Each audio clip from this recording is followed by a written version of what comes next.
US Physics Olympiad 2010 year, USAPHO Semifinal. Problem A4. The energy radiated by the Sun is generated primarily by the fusion of hydrogen into helium-4. In stars the size of the Sun, the primary mechanism by which fusion takes place is the proton-proton chain. The chain begins with the following reactions. First reaction: two protons go into element X1, positron E+, and element X2. The second reaction is proton plus element X1 go into element X3 plus gamma ray. The amounts listed in parentheses are the total kinetic energy carried by products including gamma rays. P is a proton, E plus is a positron, gamma is a gamma ray, and the X1, X2, and the X3 are particles for you to identify. The density of electrons in the Sun's core is sufficient that the positron is annihilated almost immediately, releasing the energy X. During this annihilation reaction, electron plus positron go into two gamma rays. Subsequently, two major processes occur simultaneously.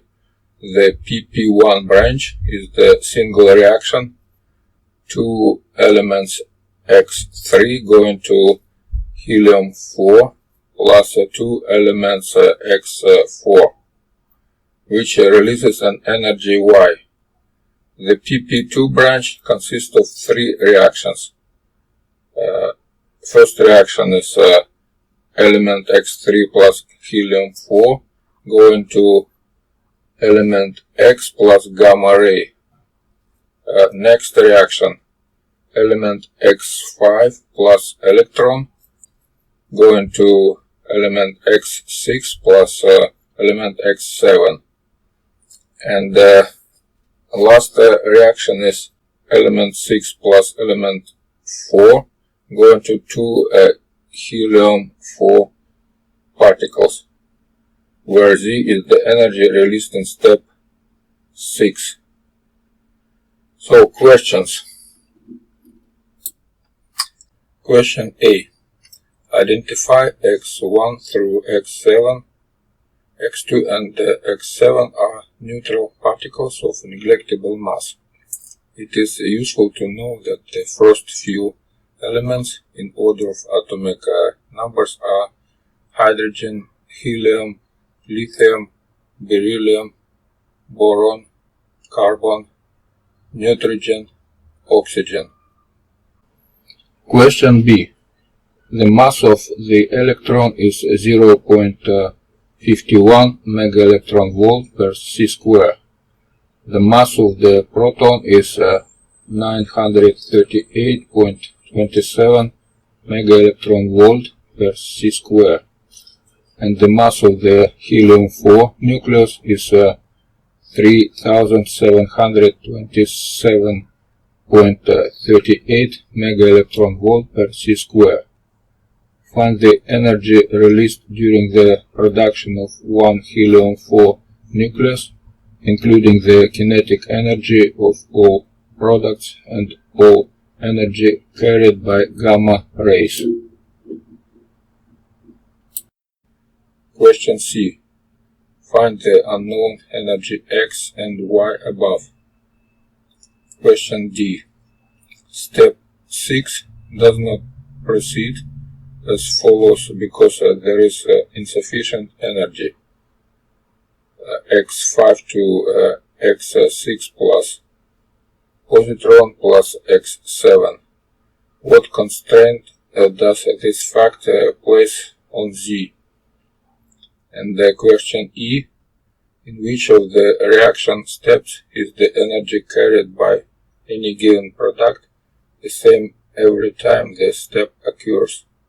Assume that the kinetic energy carried in by the reactants in each step is negligible, and that the products are in the ground state. Solutions. Let's check the first reaction. We have two protons going to x1 plus positron plus x2, where x2 is known as a particle with a negligible mass and zero charge. So in the beginning we have total charge is plus 2 because 2 protons, and total baryon mass is 2. And during this reaction these numbers must be conserved. On the right we have positron with a charge positive 1. It means that particle x1 must have a charge positive 1, and also it has a mass of 2 baryons, so which is hydrogen 2. And also we have lepton number is conserved.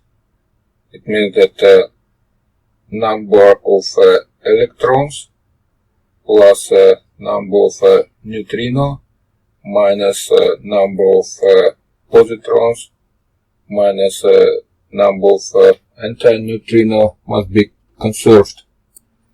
In our case, on the left we have 0 lepton number, and on the right we have 1 positron. x1 is 0, so x2 must be negative, and because it's not electron, it must be neutrino.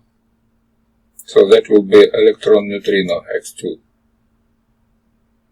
So we just identify element x1 and x2. Now let's go to second reaction. Here we already know what is x1, and we can rewrite this in form of this one. We have proton plus hydrogen 2 going to x3 plus gamma ray. So here on the left we have total charge is 2, and total baryon number is 3. x3 must be helium 3 with a charge positive 2 and baryon number 3. Now let's go to reaction 4. In this reaction we already know that x3, that's a helium 3. Then let's rewrite it. On the left we have 2 particles helium 3 with a total mass 6 and charge 4. And on the right we have helium 4 with a mass 4 and charge 2, plus 2 unknown particles x4. But these 2 particles must have charge positive 2 and mass 2. So it means that x4 has mass 1 and charge 1, which is just proton. Now let's go for equation 5. Here we already know x3, which is a helium 3, and let's rewrite it. On the left we have helium 3 and helium 4, which together have mass 7 and charge 4. And on the right we have gamma ray, which is nothing, and particle with mass 7 and charge 4, which is beryllium 7. Now let's go to equation 7. We have unknown particle x6, and we already know that x4 is proton. Let's rewrite it. So on the right we have 2 particles helium 4 which have a total charge 4 and mass 8. And on the left we have a proton plus unknown particle. Proton has a charge 1 and mass 1, so it means that particle X6 must have a charge 3 and mass 7, which is lithium 7. And now let's go to reaction 6. Here we already know what is X5 and X6, and let's replace them. On the left we have beryllium 7 with a total mass 7 and charge 4, plus electron with a charge -1, so total is charge 3. And on the right we have lithium with a charge 3 and mass 7. So it means that particle X7 has a neglectable mass and charge 0. And again we need to use lepton numbers. So here we have, from the left we have electron, so it means that X7 must be electron neutrino to save a lepton number. So we just identified all 7 particles, which is the answer for question A. Now when we count all these particles, we can put them in these reactions and get a regular view for reactions, which will help us to answer for next questions. Question B. The mass of electron is this one, the mass of proton is this one, and the mass of the helium-4 nucleus is this one. Find the energy released during the production of one helium-4 nucleus, including the kinetic energy of all products and all energy carried by gamma rays. First, we can rewrite the reactions which are creating this helium-4 nucleus. It will be 4 reactions. First one, second, third, and fourth. When we combine them, on the left we can put all initial components, and on the right all final components. Initially we had 6 protons and 2 electrons, and we got 1 helium-4 particle and 2 protons, also 2 neutrino and several gamma rays. Now in this reaction we can cancel 2 protons to count the energy. That will be this one. From here we can count what is the energy difference, because initially we had 4 protons and 2 electrons, and we got 1 helium-4 nucleus. And other energies we need to count, which include all kinetic energy for products plus 2 neutrino plus several gamma rays. That would be this equation. We had 4 mass of protons and 2 mass of electrons, and we got 1 mass of helium-4 nucleus plus energy which we need to count. So from this equation we can count that E equal 26.72 mega electron volts. That was the answer for question B. Question C. Find the unknown energies X and Y above in reactions 3 and 4. Solution. For reaction 3 we have a reaction of annihilation, positron and electron, and they are going to gamma rays. total energy will be just mass of these particles, which is 1.02 mega electron volt. To find what is energy Y, we see that this energy, it's a kinetic energy for helium-4 plus 2 protons. So it means that we need to count what is total energy going to neutrino, gamma ray, and gamma ray here, and gamma rays here, and we need to do them twice because we have two particles here. And if we add Y, we will get our previous answer for 26.70 mega electron volts. So that will be this equation. So 0.42, that's energy for neutrino in first reaction. 5.49, that's energy for gamma ray in the second reaction. 1.02, that's energy for annihilation in third reaction. And we need to do them twice. And we will add kinetic energy during reaction 4, and we will get total energy counted in question B. That was 26.72. Finally, we will get Y equal 12.86 mega electron volts.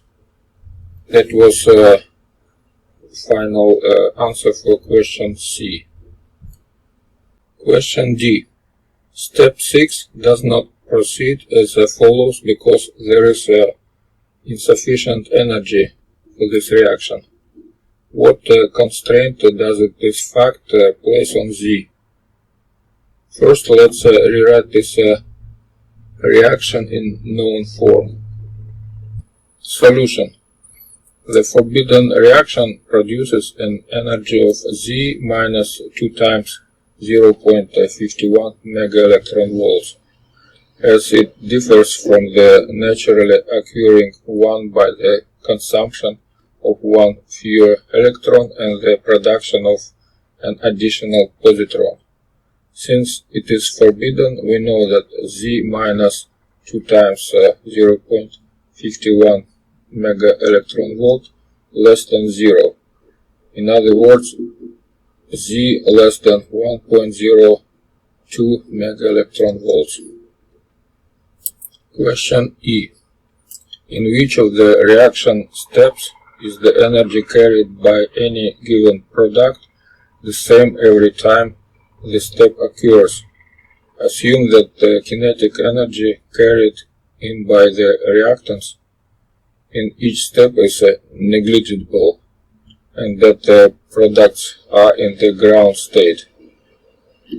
It's well known that if in the result we have only 2 products, we can use energy conservation and momentum conservation to count what is final energy for these 2 products. And this problem is solvable. But if we have more than 2 products, 3 and more, we have a big spectrum of possibilities. We have only 2 equations, and we have many variables. So it means that in our case we have only choice 2, 3, 5 and 7. They have 2 products. So this is the answer for question E. 2, 3, 5, 7.